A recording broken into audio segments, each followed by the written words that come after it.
اعوذ باللہ من الشیطان الرجیم بسم اللہ الرحمن الرحیم وبہ نستعین وہو خیر ناصر ومعین ربی یسر ولا تؤثر وتمم بالخیر اللہم صلی علی فاطمۃ وابیہا وبعلہا وبنیہا والسر المستودع فیہا بعدد ما احاط بہ علمک اما بعد السلام علیکم ورحمۃ اللہ وبرکاتہ۔ امید کرتے ہیں کہ آپ تمام ناظرین و سامعین جہاں جہاں آباد ہیں وہاں خیریت سے ہوں گے، اور دعا بھی یہی کرتے ہیں کہ جہاں جہاں آباد ہیں وہاں آپ خیر و عافیت کے ساتھ رہیں۔ عزیزو، ماہ شعبان کی فضیلت یقیناً آپ سب کے ذہنوں میں موجود ہوگا، اور اس کے اعمال بھی آپ کے ذہنوں میں ہوں گے کہ اس کا میں تذکرہ کیا تھا کہ ماہ شعبان کے کچھ اعمال ہمارے پاس مشترکہ ہیں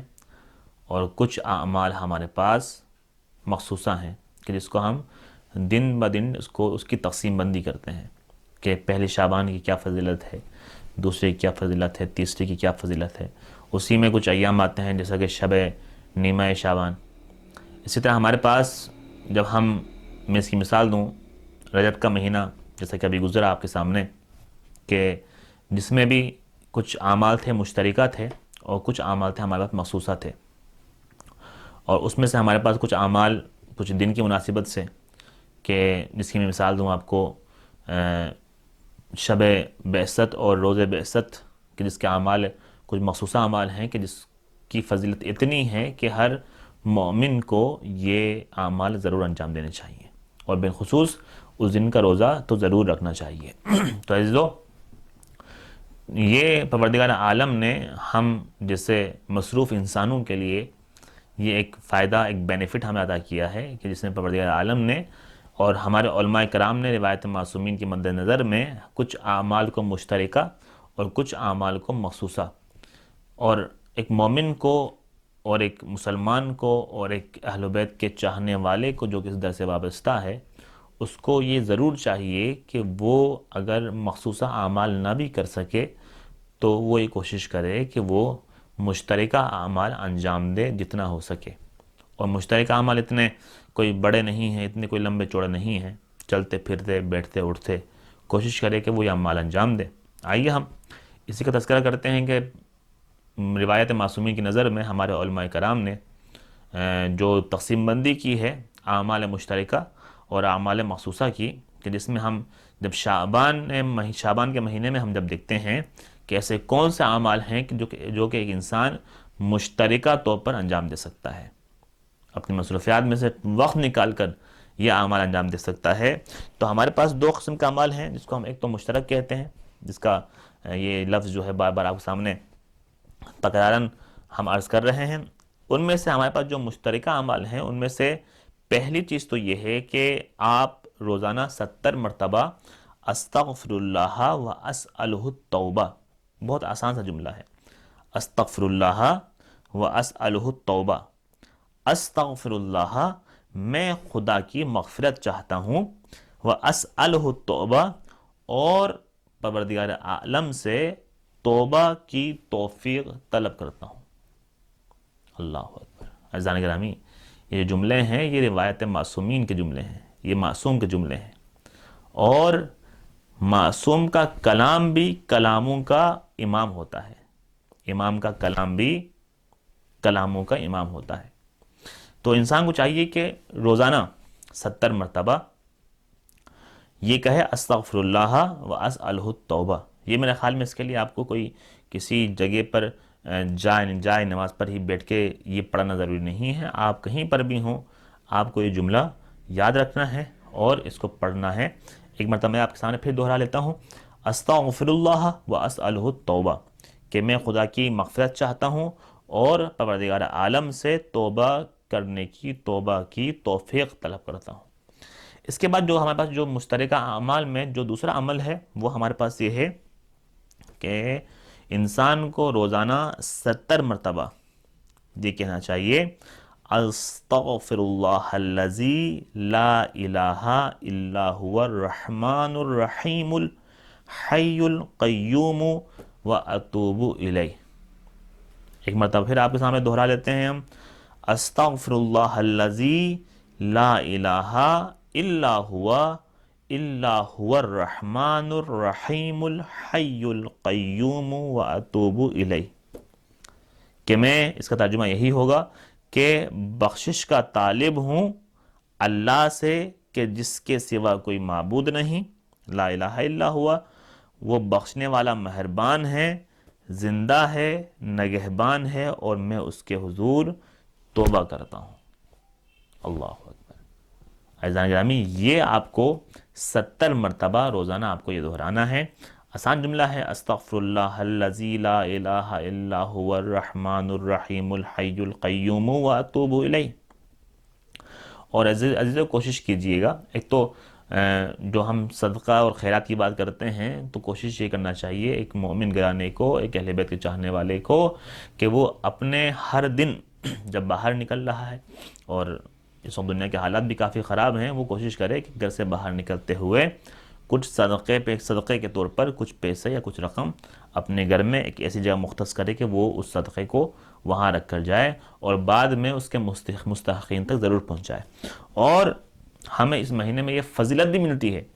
کہ جس قدر ممکن ہو راہ خدا میں صدقہ اور خیرات کرے۔ اللہ اکبر۔ راہ خدا میں صدقہ اور خیرات کرے، کوشش کریں آپ۔ ظاہر سی بات ہے کہ دنیا کے حالات بھی بڑے خراب ہیں، ایک تو آپ صدقہ کریں گے تو پروردگار عالم آپ سے بلاؤں کو ٹال دے گا، اور آپ کے صدقہ اور خیرات کی وجہ سے جن کے حالات خراب ہیں پروردگار عالم آپ کے ذریعے ان کے حالات کو صحیح بھی فرما سکتا ہے۔ عزیزو، یہ کوشش کریں، اور صدقہ ہمیشہ یاد رکھیے گا کہ صدقہ صرف مال کا ہی نہیں ہوتا، کوشش کریں کہ آپ مال کا بھی دیں، صدقہ آپ کے عمل کا بھی ہوتا ہے۔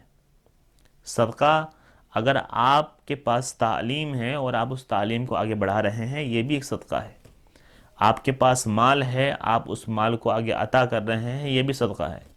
آپ کسی کو کوئی چیز سکھا رہے ہیں، وہ بھی صدقہ ہے۔ آپ کے پاس وقت ہے، آپ کسی کو وقت دے رہے ہیں، بالخصوص اپنے والدین کو، اپنے گھر والوں کو وقت دے رہے ہیں، یہ بھی صدقہ ہے۔ اللہ اکبر۔ عزیزان گرامی، اپنے ان تمام ممکنات میں صدقہ اور خیرات کیجئے اور پروردگار عالم کی بارگاہ سے ثواب حاصل کیجئے۔ اسی طرح ہمارے پاس ایک اور روایت میں ایک اور عمل ہے ہمارے پاس کہ پورے ماہ شعبان میں ایک ورد، لا الہ الا اللہ ولا نعبد الا ایاہ مخلصین لہ الدین ولو کرہ المشرکون، اللہ کے سوا کوئی معبود نہیں اور ہم عبادت نہیں کرتے مگر اس کے، ولا نعبد الا ایاہ، ہم اس کے دین سے خلوص رکھتے ہیں اگرچہ مشرکوں پر ناگوار ہی کیوں نہ گزرے۔ اللہ اکبر۔ لا الہ الا اللہ ولا نعبد الا ایاہ مخلصین لہ الدین ولو کرہ المشرکون، چاہے مشرکوں پر جو کہ شرک کرتے ہیں ان پر یہ بات ناگوار ہی نہ گزرے، کیوں نہ گزرے، ہم اللہ کے دین سے محبت رکھتے ہیں اور خلوص رکھتے ہیں۔ یہ جملہ، یہ ورد آپ کو پورے ماہ شعبان میں 1000 مرتبہ پڑھنا ہے۔ اب آپ اپنی مصروفیت سے وقت نکال لیجئے اور جیسا ممکن ہو اس کا ورد کرتے رہیں۔ میں دوبارہ دہرا لیتا ہوں، لا الہ الا اللہ ولا نعبد الا ایاہ مخلصین لہ الدین ولو کرہ المشرکون۔ اسی طرح عزیزان گرامی، ہمارے پاس ایک اور عمل ہے کہ ماہ شعبان کی ہر جمعرات، ایسی بات ہے کہ ایک مہینے میں 4 ہفتے ہوتے ہیں، اس لحاظ سے لگا لیجئے گا اپنے کیلنڈر کو دیکھتے ہوئے کہ ہر جمعرات کو ایک عمل ہے، نماز کا عمل ہے، 2 رکعت نماز پڑھنا ہے جس کی ہر رکعت میں سورہ حمد کے بعد 100 مرتبہ قل هو اللہ احد، اور نماز کے بعد 100 مرتبہ درود پڑھیں گے۔ اس کی مثال 2 رکعت نماز جیسے آپ صبح پڑھتے ہیں ویسے ہی پڑھنا ہے، مگر یہ ہے کہ سورہ حمد کے بعد ہم صبح کی نماز میں 1 مرتبہ قل هو اللہ پڑھتے ہیں، مگر اس نماز میں ہمیں 100 مرتبہ یعنی کہ 100 ٹائمز ہمیں قل هو اللہ احد کی تلاوت کرنا ہے، اور نماز کے بعد 100 ٹائم ہمیں درود اللہم صلی علی محمد و آل محمد وعلی آل محمد، یہ آپ کو ہر جمعرات کو، یعنی کہ جو 4 جمعرات اگر آپ لوگ 4 ویکس ان اے منتھ لگا لیتے ہیں تو 4 جمعرات کم از کم آپ کو یہ عمل انجام دینا ہے. پروردگار عالم اپنی رحمت کے ذریعے سے آپ کو اجر و ثواب عطا کرے گا. اور میں نے آپ کو پہلے بھی یہی عرض کیا تھا اس سے پہلے جو آپ کو ویڈیوز پبلش کی گئی ہیں اس کے اندر بھی کہ آپ کو جو نیت کرنا ہے کہ بہتر ہی ہے کہ جو کہ علماء فرماتے ہیں وہ یہ ہے کہ آپ رجا کی نیت سے، رجائے مطلوبیت کی نیت سے ان اعمال کو انجام دیں، اور انشاءاللہ تعالی پروردگار عالم آپ کو اس عمل کا ضرور ثواب عطا کرے گا. اس کے علاوہ ہمارے پاس کہ ایک اور روایت جس کا ہم نے فضیلت ماہ شعبان میں آپ کے سامنے تذکرہ کیا تھا کہ اللہ کے رسول اس مہینے میں اتنے روزے رکھا کرتے تھے، اس پورے مہینے روزے رکھا کرتے تھے، اور ان روزوں کو رمضان کے روزوں سے ملا دیتے تھے. اور امیر المومنین کا بھی یہی وطیرہ تھا، امام زین العابدین کا بھی یہی وطیرہ تھا. تو کوشش کیجئے ماہ شعبان میں پیر اور جمعرات کو زیادہ فضیلت ایک تو یہی ہے کہ آپ روزانہ روزہ رکھیں، اگر نہیں رکھ سکتے تو کم از کم پیر اور جمعرات کو، منڈے اینڈ تھرسڈے کو آپ روزہ رکھیں تو خداوند عالم دنیا اور آخرت میں اس کی 20 حاجتیں پورا کرے گا. اللہ اکبر. جو شخص اتنا مصروف ہے کہ وہ پورے مہینے روزہ نہیں رکھ سکتا تو کم از کم وہ یہ کرے کہ پیر کو اور جمعرات کو اگر وہ روزہ رکھتا ہے تو پروردگار عالم اس کے عمل کے ثواب میں اس کی 20 حاجتوں کو پورا کرے گا. اور کوشش یہ کریں کہ اس مہینے میں جب بھی آپ بیٹھے ہوں، گزر رہے ہوں، چل رہے ہوں، اپنے جاب پر ہوں، اگر اسٹوڈنٹس ہیں تو اپنے اسکول میں، اپنے کالجز اپنے یونیورسٹیز میں، یا آپ کہیں پر بھی موجود ہوں تو درود کا ورد کرتے رہا کریں. اور عزیزان گرامی یہ ورد اللہم صلی علی محمد و آل محمد، یہ جملہ بہت چھوٹا ہے مگر تمام جملوں پر بہت ہی بھاری ہے، اس کا اجر و ثواب بہت بلند ہے. اس لیے کوشش کیجئے کہ آپ درود کا ورد کرتے رہا کریں. اور اسی طرح اس کا میں آپ کو حوالہ بھی آپ کے سامنے پیش کر دوں. مفاتیح الجنان آپ سب کے سامنے آپ کے گھروں میں موجود ہونا چاہیے، اور انشاءاللہ تعالیٰ امید یہی کرتے ہیں کہ آپ سب کے گھروں میں ہوگا. آپ یہ جو جتنے بھی میں باتیں کر رہا ہوں ان سب کا حوالہ مفاتیح الجنان میں موجود ہے، آپ وہاں سے بھی دیکھ کر بھی اس کی تلاوت کر سکتے ہیں. میں آپ کو ایک اور حوالہ دے دیتا ہوں مفاتیح الجنان کا. آج کل میں سمجھتا ہوں کہ کوئی ایسا گھرانہ یا کوئی ایسا فرد نہیں ہوگا کہ جس کے پاس اسمارٹ فون موجود نہ ہو. تو اپنے اسمارٹ فون کے اندر پلے اسٹور سے مفاتیح الجنان ڈاؤن لوڈ کیجئے. اردو میں بھی موجود ہے، عربی میں موجود ہے، انگلش میں بھی موجود ہے. جیسے آپ کی آسانی رہے آپ ڈاؤن لوڈ کیجئے، اور وہاں پر بھی یہ اعمال لکھے ہوئے ہیں. کوشش کیجئے کہ کم از کم ان چیزوں کو ایک دفعہ دیکھتے رہیں. اسی طرح ہمارے پاس ایک اور جو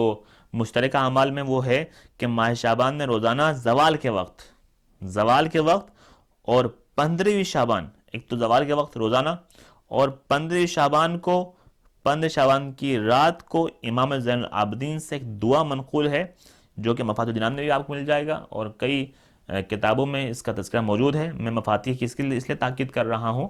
کہ یہ ہر گھر میں موجود ہونا چاہیے، اور اس میں پورے سال کے تمام اعمال لکھے ہوئے ہیں. اور میں اپنے جوانوں سے جو کہ پڑھے لکھے جوان ہیں، یونیورسٹی پڑھ رہے ہیں، جہاں بھی ہیں، میں آپ سے گزارش کروں گا دست بستہ کہ آپ ان چیزوں کا ضرور مطالعہ کیجئے، کہ جس کی ابتدا اس طرح سے ہوتی ہے اللہم صلی علی محمد و آل محمد شجرۃ النبوۃ و موضع الرسالہ و مختلف الملائکہ. تو عزیزان گرامی یہ پوری مکمل دعا ہے، تو آپ اس کی تلاوت کریں. پروردگار عالم آپ سب کو اس کا اجر و ثواب ضرور عطا کرے گا، اور دعا یہ کرتے ہیں کہ پروردگار ہمیں اس کا اجر و ثواب عطا کرے، اور دعا یہ کرتے ہیں کہ پروردگار ہمیں اپنی زندگی میں اعمال خیر انجام دینے کی توفیق عطا فرمائے. والسلام علیکم ورحمۃ اللہ وبرکاتہ.